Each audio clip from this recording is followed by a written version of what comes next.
Bienvenido, Carlos González, a Expedientes en Red. Querido Toño, qué gusto saludarte después de tanto tiempo y saludar a través de ti a todo tu vasto auditorio. Muchas gracias. Oye, pues tú eres un activista y consultor en materia de educación cívica y participación ciudadana, y de igual forma eres catedrático en el Instituto Ortega y Gasset de España, aquí en México. Y hay temas muy interesantes que tú nos vas a ir abonando, digamos, a esclarecerlos. Y uno de ellos es en el tema de la consulta que en este momento está planteada por el presidente López Obrador en el tema del enjuiciamiento a los expresidentes de México. ¿Qué nos comentas, Carlos? Toño, querido, pues primero te agradezco que me des la oportunidad de reflexionar sobre este tema y voy al asunto. Seguramente, como bien anotas, es una noticia que conocen las personas que nos hacen favor de escucharnos y vernos el día de hoy. Y es que efectivamente el presidente de la República, primero y luego un grupo de senadores y después el partido Morena, anunciaron su propósito de hacer esta consulta que tú refieres en los términos en los que acabas de decirlo sin mayor precisión. Se trata, querido Toño, amable auditorio, de eventualmente echar a andar un dispositivo o mecanismo que ya está en nuestra Constitución y que no se ha utilizado nunca antes. Es una especie de plebiscito, que es como se le denomina a este tipo de ejercicios en el mundo, donde las personas somos convocadas a una especie de elección diferente a las elecciones porque no optamos por distintas propuestas partidarias, sino vamos a opinar, a dar nuestra opinión respecto de algo que se nos consulta de interés nacional, dice la Constitución de nuestro país.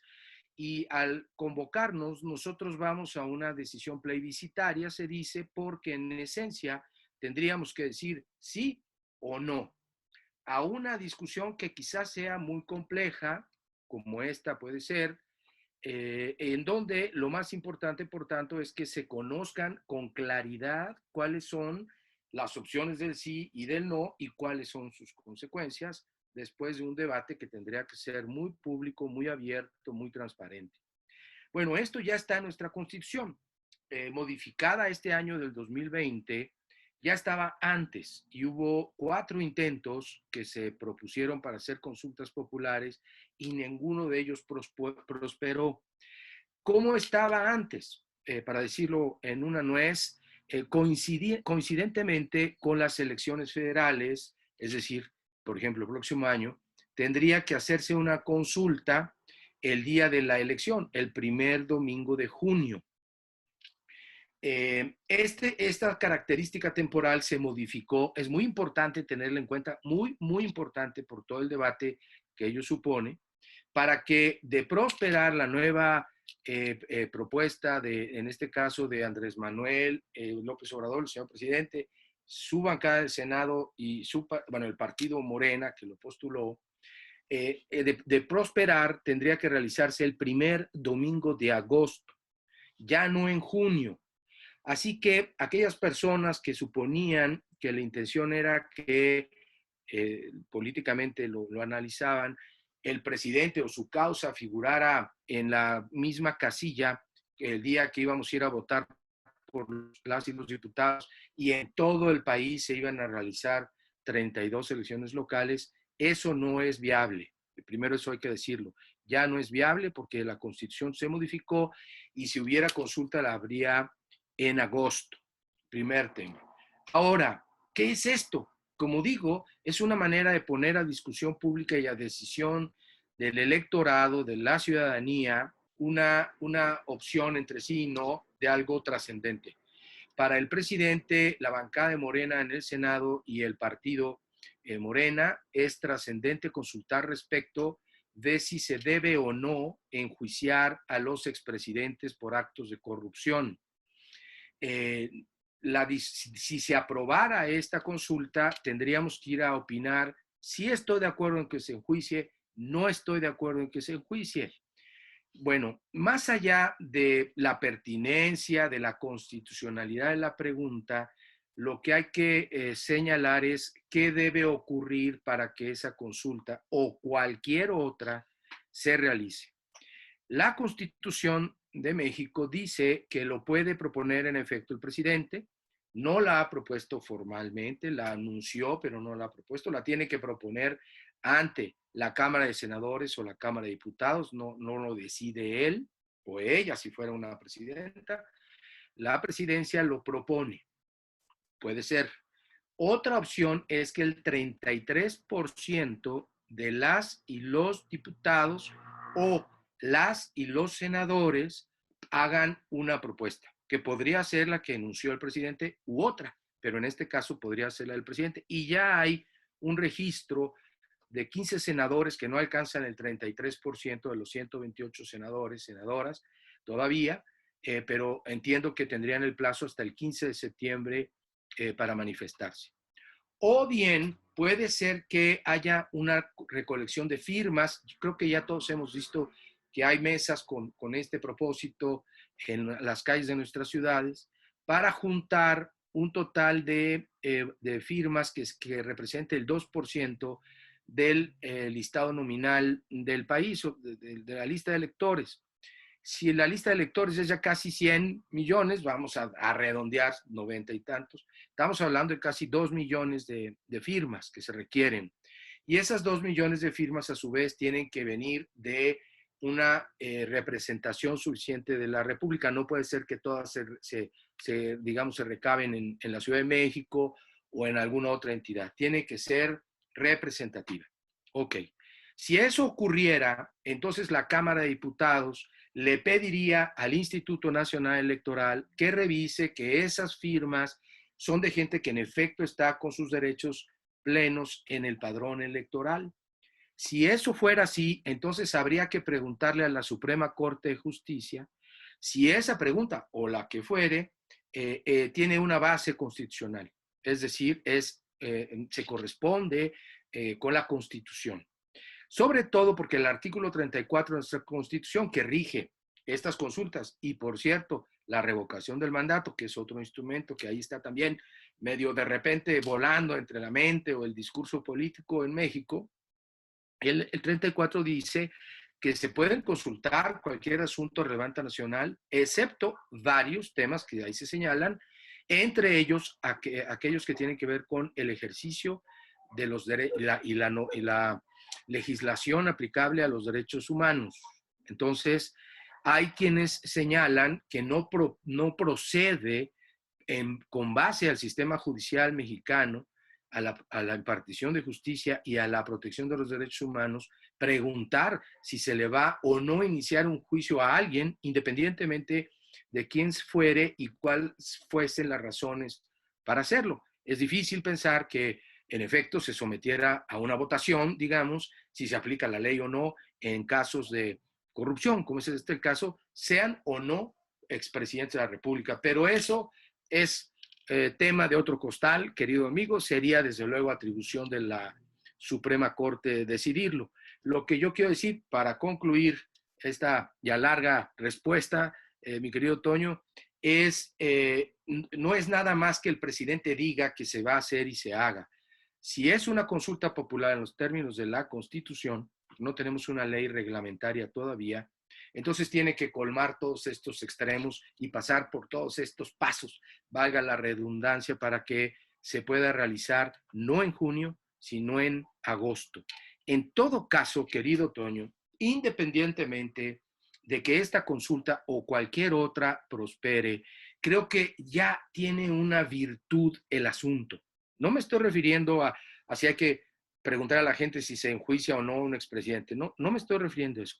Me estoy refiriendo a situar en el estado de ánimo, en la conciencia colectiva del país, que ya tenemos estos recursos, que sí podemos emplearlos incluso nosotros como ciudadanía, independientemente de la presidencia, independientemente del Congreso, en favor de la participación de las personas en las tomas de decisiones que le afectan a las personas.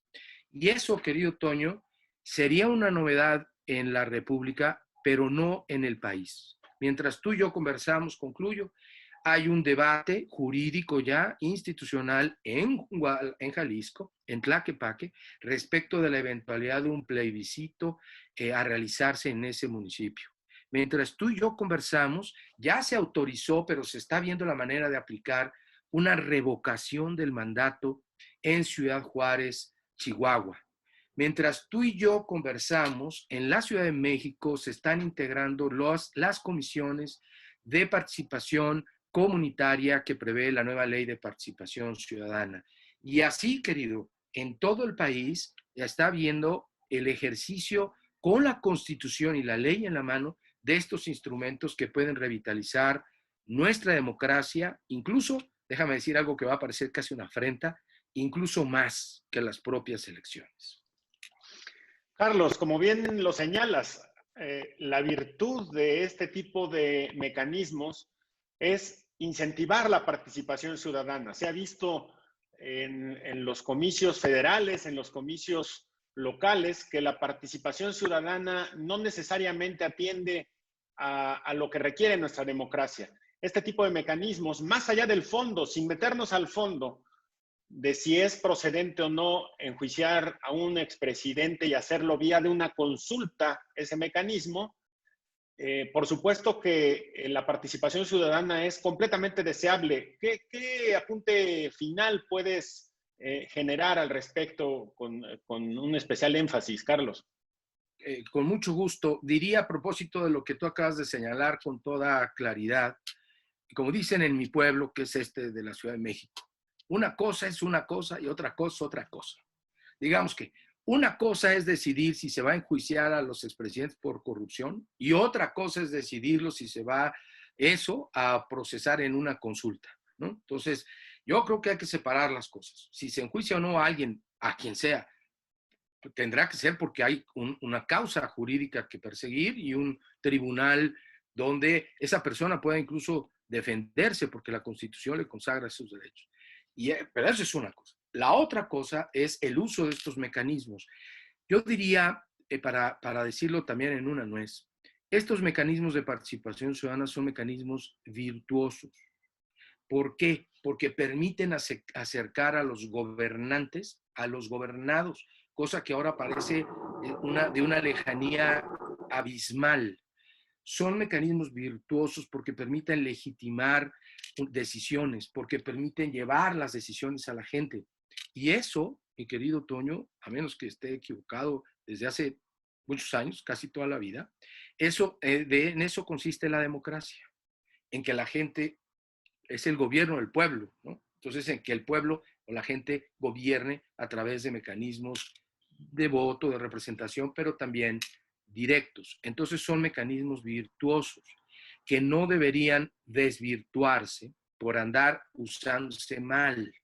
Yo creo que qué bueno que está la intención de usar mecanismos como consultas para tomar decisiones entre todas y todos, muy importantes, como ya se hace en el país, como probablemente en Tlaquepaque se haga, como ya se hizo en Guadalajara y en otros municipios de Jalisco a propósito de la ciclovía hace algunos años, quizá lo recuerden nuestros amigos, amigas.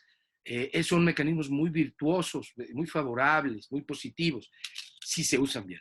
Ese es el tema. Y para eso yo me atrevería, mi querido Toño, si tú me lo permites, a invitar a nuestros amigos, amigas, a dos eventos muy importantes desde mi punto de vista en esta discusión que se van a realizar en línea por internet para evitar justamente los contagios del COVID. Uno de ellos es ahora el 23 y 25 de septiembre habrá dos participaciones mexicanas en un foro mundial sobre democracia directa. Si los amigos entran a Google o como se llame para buscarlo, lo van a encontrar como el Global Forum on Modern Direct Democracy online. Global Forum online y los va a llevar. Y el otro es el 31 Congreso de la Sociedad Mexicana de Estudios Electorales, en este caso internacional, que se realiza con el Instituto Electoral de Participación Ciudadana de Jalisco y con la universidad, por cierto, también pública en Jalisco, y que va a tener efecto del 6 al 9 de octubre. Todavía hay manera de inscribirse para participar en las sesiones virtuales y lo pueden hacer en la página www.some, con doble E, Sociedad Mexicana de Estudios Electorales, some.org.mx. Pues aquí las respuestas y las invitaciones para seguir discutiendo estos temas, querido Toño, en un ambiente académico e internacional. Muchas gracias, Carlos, y estaremos pendientes del desarrollo de estos eventos importantes y de amplia difusión de una cultura democrática. Gracias por tu participación en Expedientes en Red. Gracias a ti por la invitación, encantado de estar en Expedientes en Red y saludar a todas y todos quienes nos hacen el favor de escucharnos.